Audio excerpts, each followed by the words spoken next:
कहते हैं ना, घर दीवारों से नहीं, उसके अंदर रहने वाले लोगों से बनता है। लेकिन क्या हो जब घर के लोग ऐसे हो? सारा दिन खाती रहती हो, सोती रहती हो, कोई काम नहीं है तुम्हारे पास। ऊपर से बहू के आ जाने के बाद तो तुम और निकम्मी हो गई हो। दिखावे के लिए हाथ में माला पकड़ ली है, बाकी कोई काम नहीं करती। अरे कैसी बात कर रहे हैं? अब तो बहू आ गई है, अब तो मेरी बेइज्जती करना बंद कर दीजिए। जैसे तैसे मेरी तो जिंदगी कट गई, गालियां खा खा कर। अरे उस बेचारी को तो छोड़ दीजिए। तभी बेटे के जोर जोर से चिल्लाने की आवाज आती है। कहा था ना तुमसे रिजाइन कर दो, क्यों नहीं किया? और ये पर्स लटका कर कहां निकली? चलो कमरे में काम करो घर का। बहू बेटी की लड़ाई सुनकर सास ससुर बाहर आ जाते हैं। सामने खड़ी होती है नई नवेली बहू रीमा। देख लीजिए माँ जी, शादी से पहले तो मेरे माँ पापा के सामने कहा था कि शादी के बाद नौकरी करने देंगे, लेकिन अब क्या कह रहे हैं? तो तुम माँ जी को क्यों बोल रही है बहू? अब उसका मन रहा होगा, अब नहीं है। पर पिताजी, उसके मन से मेरा करियर तो नहीं चल सकता ना। ससुर को बहू की बात पर गुस्सा आ जाता है। वो बेटी की तरफ देखता है। पापा से जबान लड़ाती है, रुक। ये बोलकर वो पत्नी को खींचकर कमरे में ले जाता है और बंद कर देता है। ये सब देखकर सास दुखी हो जाती है। पति के जाने के बाद सास बेटी से कहती है, देख बेटा, अब जमाना कुछ और है। तेरे पिता ने घर में औरतों की कद्र नहीं की, लेकिन तू ऐसा ना बन। शहर की समझदार पढ़ी लिखी लड़की से शादी की है तूने, उसका ख्याल रखा कर, तमीज से पेश आया कर। जा, बहू को कमरे से बाहर ले आ। लेकिन बेटा नहीं मानता और बहू कमरे में सारा दिन बंद रहती है। शाम को बेटा बाहर जाता है कि सास चाय और बिस्कुट लेकर बहू के कमरे में जाती है। बहू बेटा ये ले, चाय पी ले। रो रो कर कैसी शक्ल बना ली है बेटा। माँ जी, ये कैसे लोग हैं? आप कैसे मैनेज कर रही हैं? ऐसे थोड़ी ना होता है माँ जी। घर की औरतों को तो पिताजी और ये इंसान समझते ही नहीं। क्या करूं बेटा, मैंने तो जैसे तैसे सह लिया, लेकिन तू ना सहना। दोनों बात कर ही रहे थे कि ससुर आ जाते हैं। अच्छा, तो अब बहू को भड़का रही हो? बहुत दिन हो गए मार खाए, अब क्या बहू के सामने खाओगे? जाओ यहाँ से, और जरूरत नहीं है ज्यादा इस लड़की को सर पर चढ़ाने की, समझी? बहू को ससुर की बात पर गुस्सा आ जाता है, लेकिन वो कुछ नहीं कहती।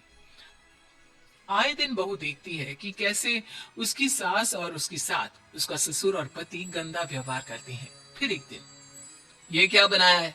खाना बनाना नहीं आता क्या? ये बोलकर वो खाने की भरी सारी थाली फेंक देता है। अरे बेटा कोई बात नहीं, शांत हो जा, मैं अभी बाहर से कुछ मंगवा देता हूँ। हाँ पापा, ऑर्डर करिए। ऐसे खाने से तो पेट भरने से रहा। वैसे खाना तुमको बनाना आता नहीं और बाहर जाकर नौकरी करना चाहती हो। अरे तुम जैसे को तो पूछते भी नहीं है बाहर।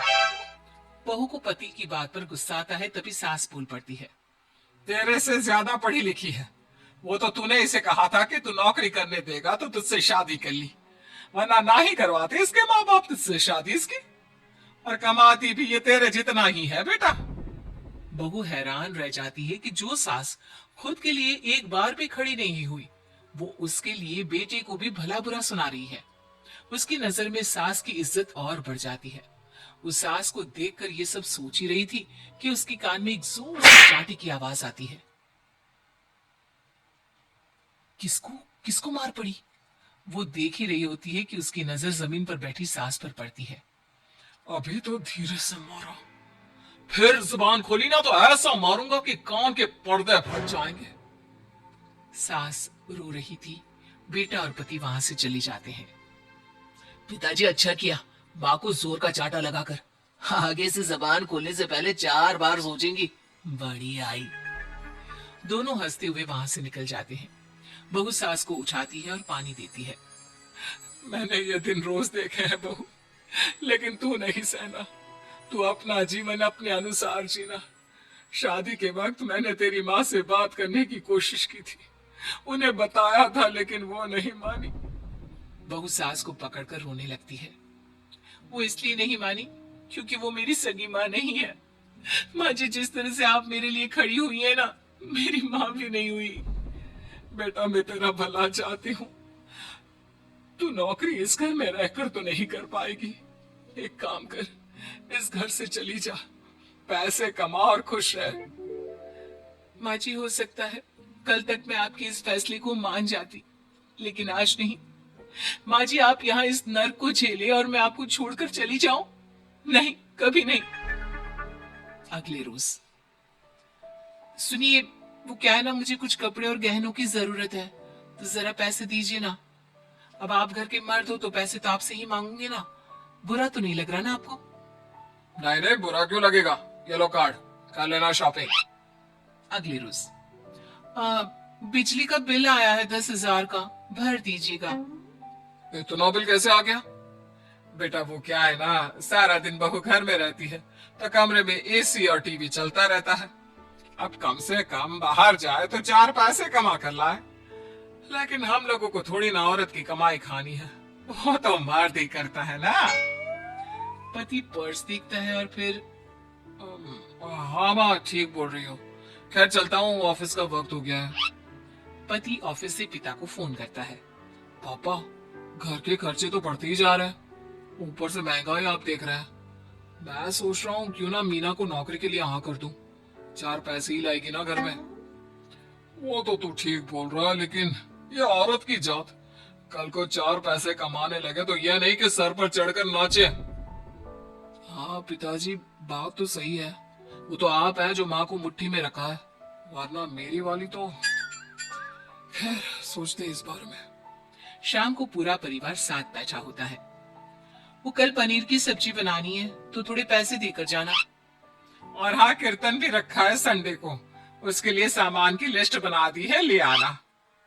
पापा को दे दो, वो ले आएंगे। अरे पापा कहाँ से ले आएंगे, मेरे पास नहीं है पैसे वैसे। लो, पैसे ही नहीं है। मेरे पापा की जेब तो हमेशा नोटों से भरी रहती है। बेटा, लक्ष्मी को जो पूछता है ना, उसके पास लक्ष्मी रहती है। जो घर की औरतों को मारे पीटे, वो भला कैसे लक्ष्मी का लाभ ले सकता है।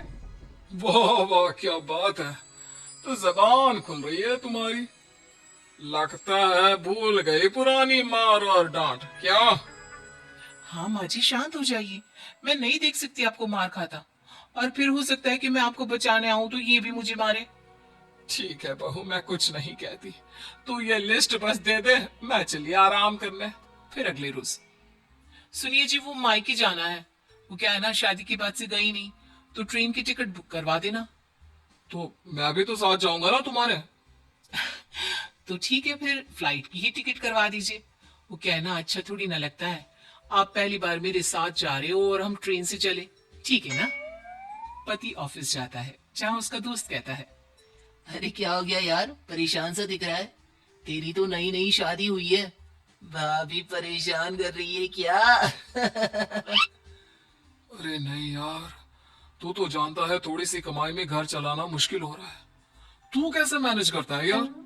कैसे क्या यार, तू जानता है ना मेरी बीवी रिया को, वो टीचर है, फिर घर में ट्यूशन करती है, साथ में बच्चे भी पढ़ लेते हैं। यार घर नाम की गाड़ी दोनों पहियों के साथ चलने से ही चलती है। वो भी कमाती है और मैं भी, और चल रहा है घर बस।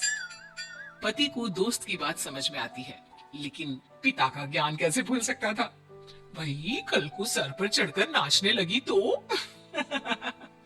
शाम को घर आता है, जहाँ उसकी बुआ और उसका बेटा बैठे होते हैं। अरे आ गया लल्ला, कैसा थका थका से लग रहा है, सब ठीक है ना? नमस्ते बुआ, कैसे आना हुआ? कैसा है रमेश? भाई को तो भाई की याद ही नहीं आती। अरे नहीं नहीं भैया, याद नहीं आती तो यहाँ कैसे आता। ये लीजिए मेरी शादी का कार्ड, जरूर आना। पति कार्ड खोलता है। डॉक्टर रश्मि, अरे वाह, तेरी होने वाली बीवी डॉक्टर है। और क्या भैया, आपकी बीवी इंजीनियर तो मेरी डॉक्टर। तभी वहाँ सास आ जाती है। अरे जब घर में ही बिठाना है बेचारी को, तो काहे का इंजीनियर है, तो काम वाली ही घर का काम करती है और आराम। इतनी पढ़ी लिखी लड़की को घर पर क्यों बैठा रखा है? अरे बहू कहीं झोला चाप डिग्री तो नहीं लेकर आई है? पत्नी की बुराई सुनकर पति को गुस्सा आता है। नहीं बुआ, यूनिवर्सिटी टॉपर है मेरी मीना, और हाँ बड़ी कंपनी में काम भी करती है। बस शादी के बाद कुछ महीनों की छुट्टी ली थी, अगले हफ्ते से ऑफिस शुरू हो जाएगा। क्यों मीना? तभी ससुर आ जाते हैं। हाँ, लेकिन फिर घर का काम कैसे होगा? और पैसे कमाने लगेगी तो सर पर। पिता की बात पूरी नहीं हुई कि बेटा, सर पर चढ़ने का हक है उसका पापा। पत्नी है वो मेरी, यानी मेरे घर की रानी। और रानियां तो सर का ताज होती है। क्यों मीना? मीना पति की बात सुनकर शर्मा जाती है। वाह बेटा, तू सही समय में समझ गया कि औरतों की इज्जत करने वाले घर में शांति और लक्ष्मी का वास होता है।